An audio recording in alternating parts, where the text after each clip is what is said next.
Welcome to the Global Missions Podcast, a show for Christ followers who want to participate more effectively in God's work both at home and to the ends of the earth. Visit us at globalmissionspodcast.com to find show notes, resources, and previous episodes. You can also follow us on Facebook, Instagram, and Twitter. And now, here's your host, Rob Magwood, better known to many friends as Mags. In today's world, there is media everywhere. Whether we're using our cell phones with their apps, or posting and scrolling on some social media platform, or watching Netflix or YouTube on our television, or our laptop, or even on our phones, we're surrounded by media. Have you ever considered the potential of using this media to share the gospel message? Today we'll be talking with an expert who will help us think about ways we can use these tools to help make disciples of Jesus. Our guest today is Clyde Taber, who is the director of the Visual Story Network, a community of about 500 organizations in 95 countries. The Visual Story Network, or VSN, accelerates the mission of the church by equipping others to use media, story, and innovation to make disciples of all the nations. Before his role at VSN, Clive was involved with the Jesus Film Project and coordinated the campus work of Crew throughout North Africa, the Middle East, and Central Asia. Clyde, welcome to the program. I'm happy to be here. And we are so glad to welcome you. One thing I learned before we started recording is Clyde is very interested in languages, and you're presently working on Turkce. I've spent a year in Turkey, and I figured I want to die trilingual. And so I have to learn Turkish after English and French. Very good. English, French, and now Turkish. Well done. That's a little bit of your story, and we'll talk about storying today, or storytelling. Clyde, if you'd begin just by telling us, how did you become passionate about using media and storytelling to help make disciples? Well, it began as a baby believer many, many moons ago, where I realized the best gift I could give someone is what someone had helped me discover, and that is a relationship with Christ. So I spent 15 years on 3 continents doing ministry among university students. And then 20 years ago, the Lord directed us into media. I was on a trip to North Africa visiting one of the crew teams there. And through a set of strange prophetic circumstances, God said, I want you to go into media. My undergrad is computer science, don't know anything about media. I resisted, he persisted, and finally I relented and ended up moving to Southern California to work with the Jesus Film, of course, which is, a unique media strategy that will never be replicated, and did that for a while. And then after doing that for 7 years, God led us to launch an independent ministry that really does just help the church not just use one form of media, the Jesus Film, but a variety of forms of media for the sake of the Great Commandment and the Great Commission. Well, just as you stride past that idea, the Jesus Film has been a very special piece in the Lord's work, and appreciate so much that ministry. So many of us around the world have benefited from and used that. Praise the Lord. And Crew, I would mention, just for our listeners who may be in Canada, that's Power to Change, formerly Campus Crusade for Christ, and known around the world as Crew as well. Let's go forward, Clyde, to the Visual Story Network. What is the Visual Story Network all about? Well, so as we saw this need, as the world is increasingly media saturated, technology driven, and entertainment driven, we just said the church has a timeless message. But given these global trends of people spending more time in digital media, visual media, screens everywhere, how can we help God's people to use those platforms to accelerate their mission, amplify their voice, reach more people? And so we started out by, now 13 years ago, just creating a variety of platforms where we offer training. We train leaders. We build global networks around helping different groups learn media and story and technology. And we create media and equipping resources. And so that's what we do, is we help the church not change whatever your mission, church, organization may be, but again, accelerate it because it's such a mediated age. The number of hours that people spend in media, digital media, visual media, other, is embarrassingly high. It's hard to get good statistics even in the US, but a very thorough study 10 years ago said the average teenager in America was spending 11 hours a day in media. Now that's media multitasking. So you're watching TV while you're listening to something and you're texting. And those are three different things, but they all accumulate.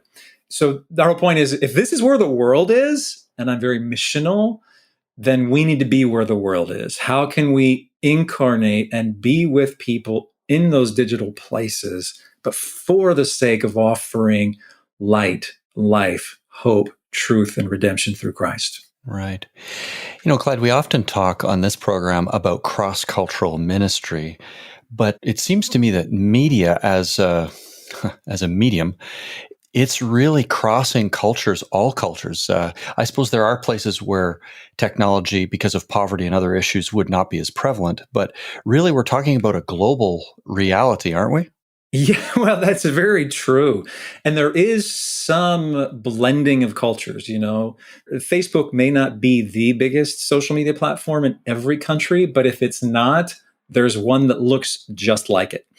So whether that's social media or visual media, people spend ridiculous amounts of time there. And so while there's that global trending, again, it just presents opportunities for us to be able to say, this is where people are. They're maybe becoming a little bit homogenous, but nonetheless, there's still going to be ways of connecting that are language specific, culture specific, worldview specific, and even technology specific. Because as you inferred, not everybody's got an iPhone or a smartphone, although the number of people with them is dramatically increasing. But everybody does have a mobile phone. It may just not be the latest, greatest. You kind of have to be sensitive to all of those considerations. And that's part of what we do, is to say, okay, your message doesn't change, but who are you reaching? Then what are your possibilities for reaching them through a technology and through a media? And then, you reverse engineer. We sometimes think here in the West about big screens too. Just to kind of, that point has already come out in our conversation, but bigger screen TVs seem to be the normal thing in homes, in multiple rooms in homes. But we've mentioned the telephone here being a source of media that a family or an individual who may not afford a laptop computer or a desktop computer or a television may well have access to media through their phones, right? You see this accelerating? Is it changing or? Yeah. So it used to be, we'd say the big screen was the cinema screen, but now TVs are becoming so big, and it's like there's like a convergence there. So you have cinema screens, television screens, computer screens, then you have the tablets. But by far, the screen that's dominated technology is the mobile platform. 7.6 billion people on planet Earth, well over 8 billion mobile phone subscriptions. That doesn't mean that every man, woman, and child has one. That means in a lot of cultures, people have two mobile phones, because they're cheap and it's a minute-based kind of subscription, and they'll have one for personal and one for business, whatever. But the technology saturation is like virtually 100%. And that device then becomes, for people in developing countries, their entertainment center. It's how they communicate. It's how they transact business. It's how they write and text and communicate verbally or in written form. But it is also how they communicate and where they get entertainment. So they'll be watching stuff on even a dumb phone because that's the best they have. And it's like, but that's what they got. It is amazing the pace, the speed at which that technology has become so broadly adopted. When you think of the iPhone being, I forget exactly, but maybe 12 years ago now when we're recording this, certainly not 15, to be that broadly accepted there. Go on with us a little bit in describing where the movement of media is at today, but also looking forward, where do you see it going? Big trends. The state of media today, it's interactive. So the monodirectional in America, 3 broadcast channels, that's been gone for a very, very long time. So any form of media communication needs to be intentionally interactive, which is now possible, whether that's, again, on a YouTube channel or a Facebook or wherever. So there's the interactivity piece of it. I think one of the areas, there have been 8 I think I got this right, communication technologies that have changed the world. And you go back to recording, audio recording, and then cinema, film, and then radio. Oh gosh, I don't have them all. Oh, print, right? I forgot print media. Anyway, then you kind of throw in internet and then mobile. And probably the next one that's emerging is this mixed reality, augmented and virtual reality. So one of our global partnerships networks is in how does augmented and virtual reality present opportunities for the kingdom of God? And that's still kind of emerging. The use cases and the penetration of those technologies is still shallow because it's not affordable yet, but it will be. So, in 5 years, people will probably be wearing lenses or some way of like seeing the world through an augmented, a filtered way. The Google Glass it was too early for its time. That's kind of what I think is coming. But one of the other things that is really currently exciting in the missions community that we're very much part of is using social media strategies to identify people who are seeking. When people have spiritual questions, 50 years ago, you talked to a friend, a trusted family member, whoever, if you had a religious mentor in your life. Now we all have the same mentor, and that is the World Wide Web. And so you go in, you type on Facebook and Google, wherever it may be, what you're looking for, and a zillion things pop up. If that's where people are going to find answers, we're seeing a very cool strategy where teams and countries, and particularly in hard to reach places, are developing very simple, like social media strategies. Put an ad on a Facebook page in a particular language that says, would you like to know, like in a Muslim context, what Isa, Jesus, has to say about your dreams? And it's very inexpensive in a lot of these countries to do a simple ad. And it basically becomes like 3 to 5% will be very serious seekers. You start interacting with them in Facebook Messenger, and then you on, and then you see who's really serious, and then you're like, hey, would you like to meet a follower of Isa who lives by you? And then you bring them into real world relationships. That movement is starting to grow, and I think will be one of the most significant changes in the missions community in the next 5 years. Well, this is really exciting to just see some of the tools that are there being leveraged. If I could use that expression, the tool is there. We're learning how to use it. How does this affect proximity? I guess when I think about this, I want to ask: do we have to be as close initially to unreached peoples, for example, or does this enable us to reach across distance in different ways, at least early on in the relationship? I think you hit the nail on the head. Yes. I mean, you've got people, not uncommon. So people that we work with in our community, let's say a missionary who was on the field in a very closed country gets kicked out, or if for whatever reason returns. There's a number of people who are like, well, I'm just going to do a digital strategy from wherever I sit because I have the language, I understand the culture, and minister to these seekers long distance. Again, with the view towards not leaving them in the digital world, but trying to bring them into real world relationships. And that's why then having the relationships and the intentionality and infrastructure to put them into those local relationships is vital. Now, there will be some cases where there either are few or no local believers, or not within an hour bus ride, because there's still some really hard to reach places. And in that case, it may be that that person just stays in the digital world and gets discipled and meets others and so on and so forth. But no, it's stunning what's possible in this crazy digital world. And the good and the bad of, let's just say, marketing in the digital world is Facebook and Google know way more about you than you think they know. And that's just true for all of us. Now, the upside for those of us in missions is then, and this is what they use to make their money off of, is you can, as a marketer or as a missionary, target very specifically the kind of person you want to reach. So you can say, I want to reach, on my Facebook ad, people who are between the ages of 18 and 24 within a 5-kilometer radius of Erbil in northern Iraq. And you can do that. And that's like, where I was a field missionary, where you just go out and you try to talk to as many people or do events and do this broad sowing, trying to find that one or two or three people in 100 who are seeking. This provides a way to accelerate that broad sowing and filtering. Well, this is fascinating and very encouraging too. In a moment, we'll turn the focus of our conversation toward ideas for church leaders and missions committees as you might consider the potential of media and storytelling in making disciples. Just before we get to that part of the conversation, we'd like to share this missions resource that we hope will be helpful to you and your church. Your profession, your skills, your passions. It's you making disciples of the nations. Crossworld desires to help you engage the world's least reached marketplaces in the ways God has gifted you. Hear more about Crossworld right here on the podcast by listening to episode 109 called Making Disciples Through Our Vocations.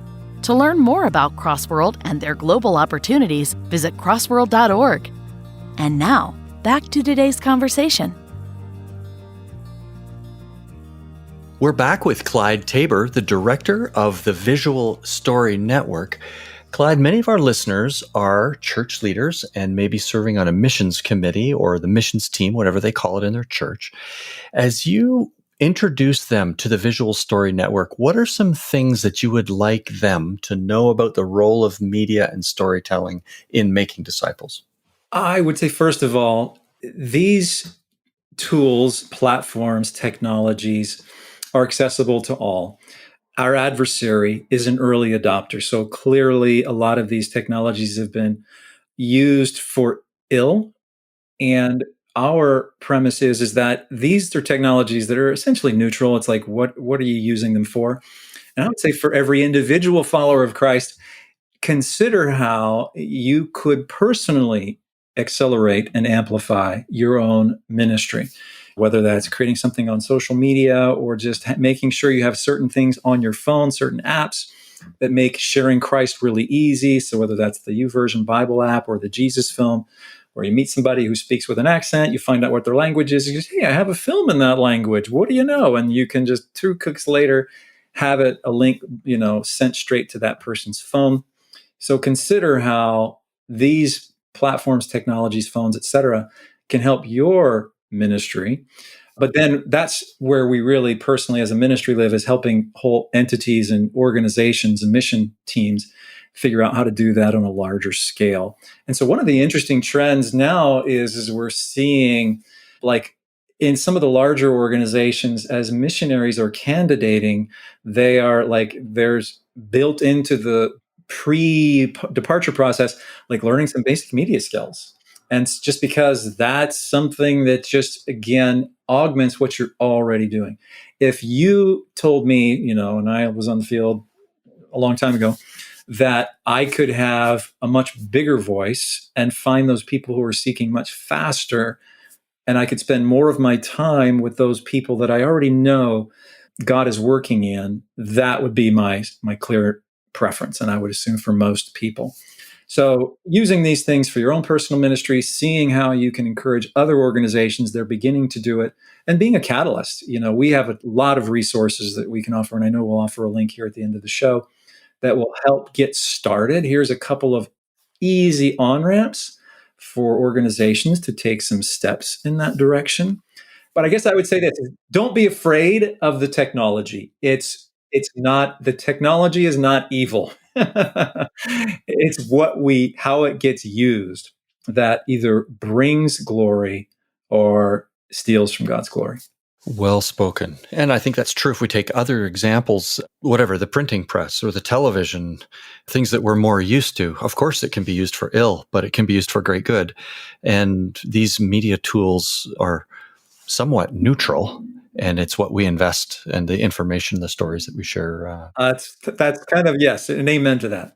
You alluded to this. I'd like to ask this question about on-ramps. We use that language too. If a missions committee or church leader would like to begin thinking more about this, what do you recommend as some of the first steps they could take? Okay, so first of all, is just inform yourself. And I will have a wiki that has a series of links that you can look at, or you can just frankly go to visualstory.org, and we have I think it says getting started. I want to learn more about media. I want to learn more about story, or I want to learn more about technology. We have some very, very low level introductory steps you can take, resources. You can take advantage of a story that you can take a look at that just is a true story that's hopefully will inspire you about how this is changing the face of missions. So I'd probably start there. And when we get to the wiki, then it gets deeper. Because we got hundreds of links there of curating best practices and products. But on our website, we try to just make it really simple. Sure. This just gives me a natural opportunity to mention what our regular listeners know, but we do take show notes, basic show notes about this conversation with Clyde, and we will include the websites that he's mentioned and links. So don't worry about jotting them down. You can visit the website globalmissionspodcast.com and you'll find it all there. Do you provide training through the Visual Story Network, Clyde? Yeah, we do. And so a couple of, again, if you go to visualstory.org and you'll just see, gosh, I can't remember what it is, but it's, I want to learn more about media story. And then you follow these little pathways. Depending on your particular area of interest, we offer a lot of free downloadable curricula that you'll be able to find there or in the wiki. We offer live courses through our Mission Media U platform. And those are 5-week mentored classes. And that's where we have mostly like missionaries and church leaders in these courses as we teach over the course of 5 weeks. How do you think about using these social media strategies to accelerate your reach? Or how do you do storytelling more effectively for the sake of reaching the lost? And so lots of resources available. Yeah. And here I can add just a brief endorsement as well. We've asked one of our staff to take one of the courses from VSN, and he recently concluded that course and then brought some recommendations to me as a leader in our organization, as well as our international director, to be stimulating these ideas. And the next step is to move it to some actual strategies. There's some very, very helpful stuff at visualstory.org. Now, you've talked about some recommended resources for listeners. I think we can just leave that there, Clyde, and folks can visit the website, unless there's something specific you'd like to mention. Yeah, gosh, because we do offer a lot. I would say that's probably the easiest. But in particular, if somebody's interested in this social media strategy, you'll see that if you go to the media tab on our site. But there are a growing number of resources that we produce along with a lot of our partners, where you could take anywhere from reading a 5-minute article to doing a 1-hour micro course to doing a 5-hour live course, with us. I think the key for anything is to dare to do something, like take a baby step, develop a little bit of momentum in a direction, and be a learner. I think maybe that's one of my other big ideas of life. And I would say this would be for any church leader, missions community would be, there's so much that's constantly evolving. And that means there are new opportunities that really, and this would be true, and this is part of what we do with a lot of organizations, is helping them be aware of what's happening, the resources, the relationships that are available. And just even if you get stuck, just email me. We'll try to help. Clyde@visualstory.org to point you in a direction if it's maybe something that's kind of unique, because there are so many things that are out there. We want the church to find them quickly and see how God's Spirit can use these tools for His glory. Well, I appreciate this. The servant posture there, you're helping to accelerate that, right? Somebody could learn it on their own. It's out there. You could learn it on your own, or you could benefit from others who have specialized in it and already worked out some of the kinks and have some really good ideas to advance on. Clyde, I wonder if there's a particular story or occasion that you could relate to us where you've just seen this media ministry work really well to reach out on a mission field, particularly among an unreached people. I'll do a couple and I'll try to be very brief. Iran, the fastest country in the world, largely influenced and reached through the fastest growing church, in the world, largely through primarily satellite television, interestingly, which is still now even a bit of an older school technology, but now there's much more being done through online. That's changed, Iran, for example, to the extent that the government has made it illegal to possess a satellite dish. They cannot enforce that because if you look at any shot of like a Tehran roofscape, there's zillions of dishes. Another brief example would just be is people taking short-term mission trips. And this is true, I think, and very accessible. And we offer some resources on how do you make sure that if you take a short-term mission trip, you have your phone ready and you're able to share language-specific Bibles, Jesus films, evangelistic material, discipleship material. Very easy to do. That's just a low-hanging fruit. But then a more of a story is does relate to the Middle East, where a seeker was going online, was on Facebook, saw an ad that did say, "Would you like to know what Jesus, Isa, has to say of your dreams?" Said, "I'm interested." Then got a little Bible study series through Instagram Messenger that was actually a chat bot. So it was a little simple technology where every day he got a little Bible verse and then it had a little Q&A and it was all automated. At the end of that, because he kept going, he could opt out at any time, was asked, "Would you like to meet a follower of Isa?" And he said yes. And so when that former Muslim went to visit this current Muslim, this guy had his wife, his father, and two friends in their little apartment when this person came to visit. And he said, "Yeah, I've been sharing these verses with my friends and we all want to hear more." And what better ministry context can you walk into? I mean, having been a missionary, you can't. Like, this is like Acts chapter 10. This is Cornelius. This is like, we're here, we're ready, just tell us. And so that relationship developed and continued, and those people became believers and they started a little house church. But it all started on Facebook. It was a Facebook ad that led through Facebook Messenger, through a chat bot that led to more connections. And that pattern is happening. And the interesting thing, that's like 60 kilometers from where ISIS was operating. So hard place. This person, there were no believers in this person's village. It was, as you said earlier, through this reaching over these lines digitally that we could not otherwise find that seeker and then follow up.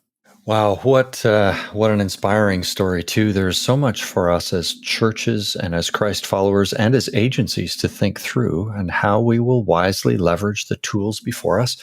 Clyde did mention very quickly in passing his email address. We will make sure that is in the show notes. If you'd like to learn a bit more, you're welcome to reach out to him, and he and his team will seek to be helpful to you.